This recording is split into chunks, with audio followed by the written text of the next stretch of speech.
Você gosta quente? Eu gosto quente. Olha.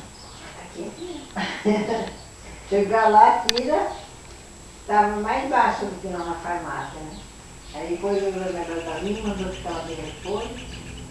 Ah, porque lá mais de hora ninguém vinha atrás, a menina foi lá e falou, ela tirou pressão, mandou ficar um pouco aí, então já vai embora.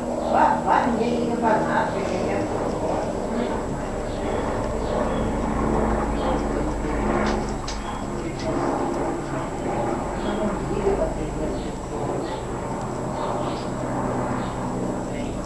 Ela faz tudo bem. Hã? Ela faz tudo O quê? aquele velho. Ah, era lá na rodoviária? Ah, é?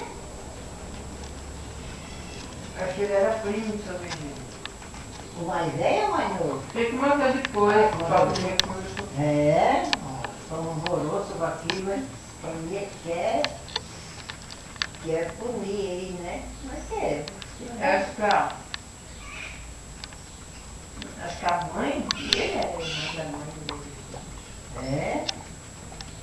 Ficou bom, amigo? Não fica, né? Sempre não fica boa.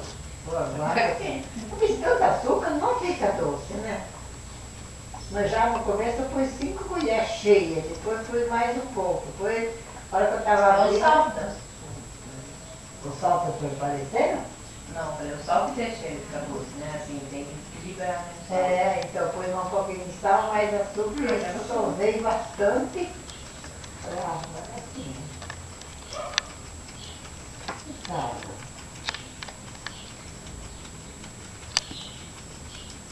O meu 3, né? 3 homens, né? Mulher parou. Era a mulher dele ou não? Ela não ia dizer, não sei de qual. Ela não foi na televisão, porque não sei se foi segunda-feira que passou, né? Bravo lá, esquece, justiça. Mas claro, estava aí, tudo. Mas eu fui atrás, né?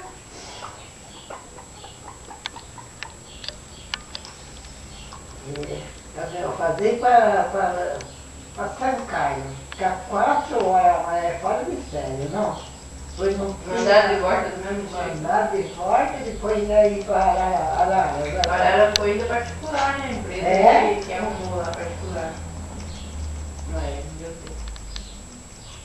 A empresa é para pagar. A dona Do transporte, né? É. Tira ele, você tira mais frio, né? Isso é como. Aí. Não tá suando, né? Tá bom. Tá? Vou botar fora, senão deixa muita água.